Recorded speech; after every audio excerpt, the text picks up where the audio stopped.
안녕하세요. 네, 저 외국 국적 동포의 출입국 관리 담당하는 전은주 행정사라고 합니다. 지금 현재 그 출입국 업무를 주로 해서요. 지금 10년째 하고 있습니다. 네, 좀 전에 우리 장만희 경사님이 너무 얘기를 잘해 주셔가지고, 사실 제가 그 생각했던 말을 많이 먼저 하셔가지고, 네. 제 말이 조금 이제 제가 생각한 부분이 줄어들 것 같기는 한데요. 아까 우리 장만희 행사님이 하신 얘기 외에 제가 이제 그 강의에서 주로 하는 부분, 그 부분에 관해서 말씀을 좀 드리겠습니다. 일단, 외국인인데 외국 국적 동포는 누굴까요? 그죠? 왜 그것만 따로 떼서 이렇게 강의를 하는지에 관해서 좀 아셔야 될 것 같아서 잠시 설명드리겠습니다. 외국 국적 동포라는 건 한마디로 말해서 출생에 의해서 그죠? 대한민국 국적을 취득한 사람 또는 그 직계 비속이 외국 국적을 취득한 자, 뭐 이렇게 됩니다. 그러니까 쉽게 말해서 우리가 미국이라든지 캐나다라든지 이민 가서 시민권을 취득하시는 분들 있죠. 본래는 한국 사람이었지만 외국 국적을 취득함으로 인해 가지고 한국 국적이 상실되신 분들. 네, 그분들을 외국 국적 동포라고 하고요. 가장 대표적인 게 1949년 10월 1일 이전에 중국으로 건너가서 한국 국적을 상실하신 그분들을 우리가 중국 동포라고 합니다. 네, 그 동포들이 있고 그 다음에 좀 전에 제가 말씀드렸듯이 본인의 그 후천적인 어떤 의사결정에 의해서 그죠 이민을 가가지고 그 나라의 시민권을 취득하신 분들.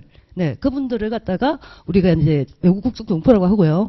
지금 현재 우리나라에 체류하는 외국인이 약 269만이 됩니다.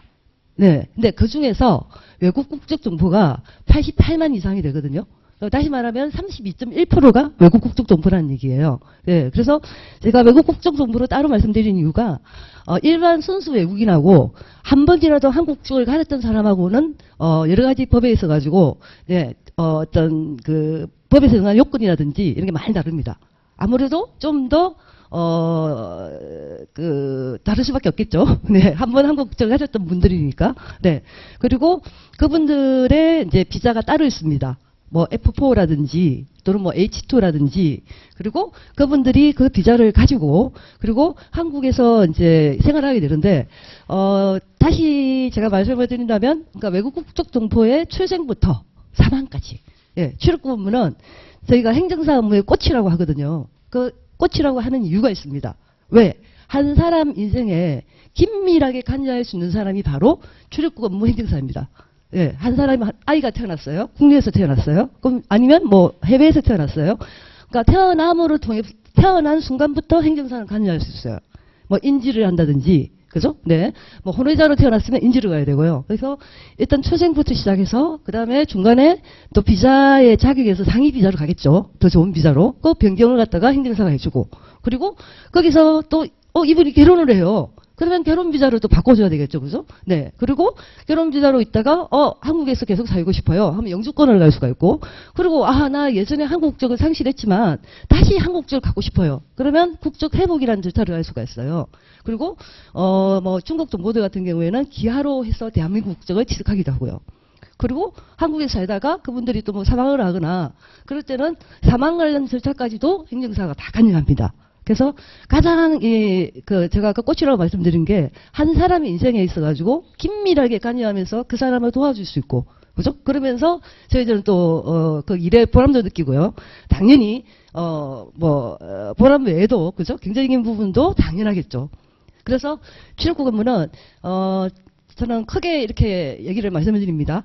일단은 한 사람의 인생에 관여하는 일이기 때문에 굉장히 보람이 일을 하면서 굉장히 큰 보람이 동반이 된다는 거 하고요. 그리고 또 하나, 한 사람을 알게 되면 그 사람을 통해서 일단 그 사람 가족의 비자를 제가 다 책임집니다.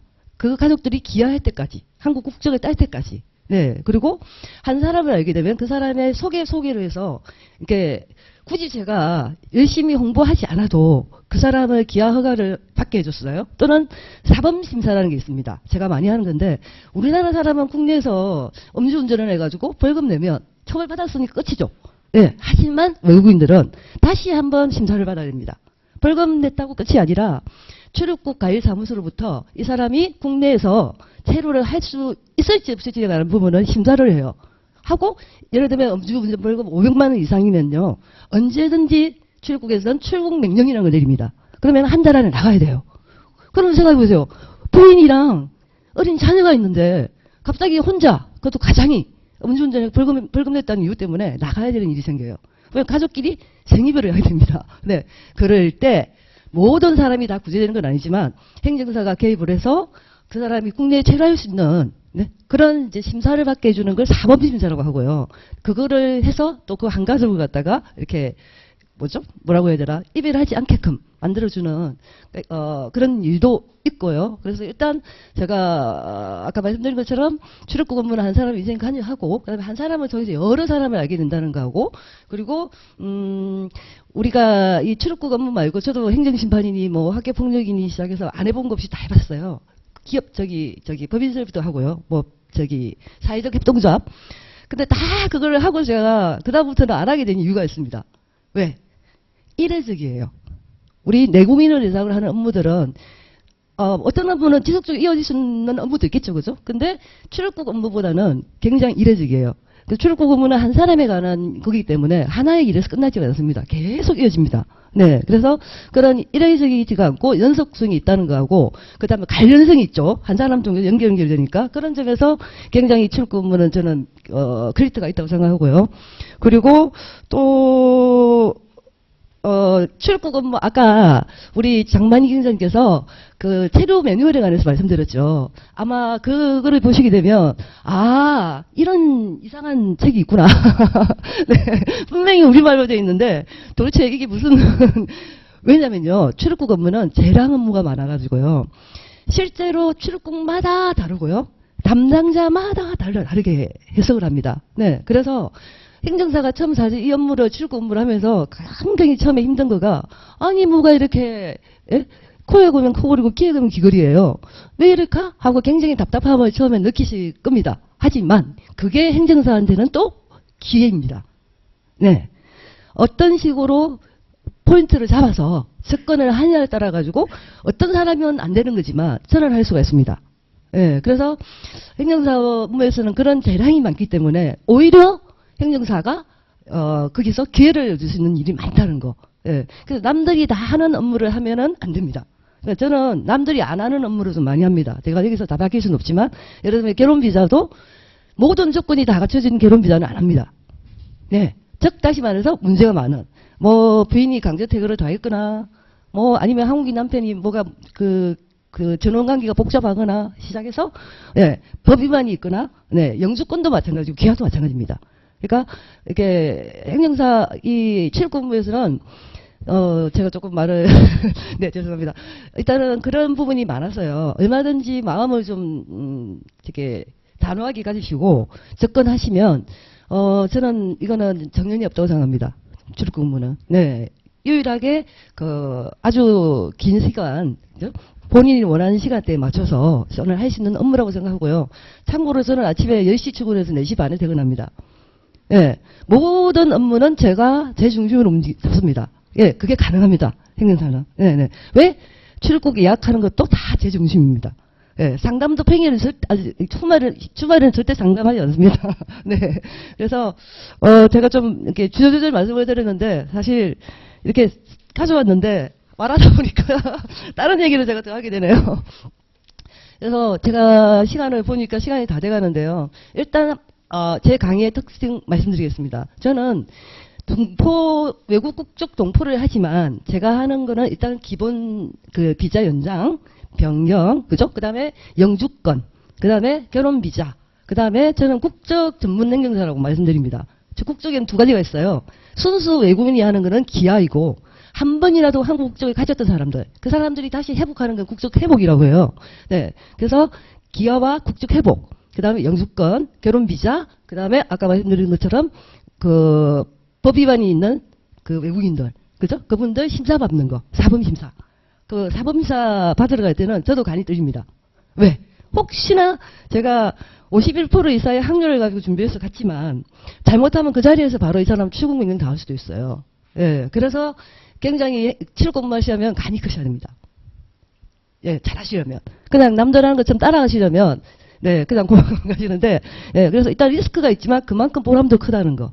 예, 그리고 아까 그 기업 인정하시는 행진장님께서 업회력이 있어야 된다고 했잖아요. 업체에 관한 어떤 해석하는. 우리는 여기 나와 있는 매뉴얼에 관한, 예? 매뉴얼에 있는 그 이면을 파악할 수 있는 능력이 있어야 되고요. 그거는 절대 나와 있는 매뉴얼만 보고 행성이 되는 게 아니에요. 다른 말 말씀드리자면 이런 강의라든지, 그죠? 그 다음에 같은 행정자들 사이에서의 어떤 정보라든지 이런 것도 굉장히 중요합니다. 그래서 제가 여기서 마지막으로 행정사업 하시면서 꼭 그 기억했으면 하는, 이거 출입국 업무를 하시면서 기억했으면 하는 말이, 좋아하는 말이 있어요. 바로 그 예학이란 말을 좋아하는데, 예자는 예자라는 예자입니다. 공자가 한 말 중에서 얘는 서로 뭐죠? 서로 다르죠. 우리는 그죠? 서로 다름을 해서 존중하고, 예의를 갖춰서 존중하고, 남은. 그리고 악자는 적을악자입니다. 예. 또 마찬가지예요. 서로 같은 점을 다르지만, 같은 점을 찾아서, 어떻게, 뭐죠? 즐거움을 같이 나누라. 이런 뜻이거든요. 그래서 저는 사람을 대하는 모든 의뢰인이든 같은 행정사든 이런 마음으로 대하면 출입국 업무는 훨씬 더 쉽게 다가섰을 거고, 그리고, 하면 할수록 모르겠습니다. 하지만 그게 또 즐겁습니다. 왜? 알아가는 재미가 있으니까요. 알아가는 재미가 있으니까. 심정이 돼도 처음 같습니다. 네. 하지만 저는 행정님들이 제 강의를 들으시면 제가 일단 실무했던 제 사례 위주로 제가 철저하게 강의합니다. 그리고 제 교재를 나중에 보시면 아시겠지만 준비해야 될 서류 목록으로 다 되어 있습니다. 서류 목록. 네. 우리는 모든 서류의 목록을 아는 게 가장 중요하고요. 그러니까 출입국에서 제공하는 매뉴얼에 나와 있는 대로 하시면 안 됩니다. 그거는 기본입니다. 거기에 꼭 50%, 100%는 더 더해지는 서류를 아셔야 되고, 그렇게 아시려면 일단은 행정사업을 출입국 업무를 하시는 분들하고 많이 친하시고요. 그리고 이런 강의, 저 강의 말고도 많은 강의들이 있습니다. 그런 강의를 많이 들어보시기를 저는 일단 권장드립니다. 여튼 감사합니다. 다음에 전부 다 뵐 수 있었으면 좋겠습니다. 감사합니다.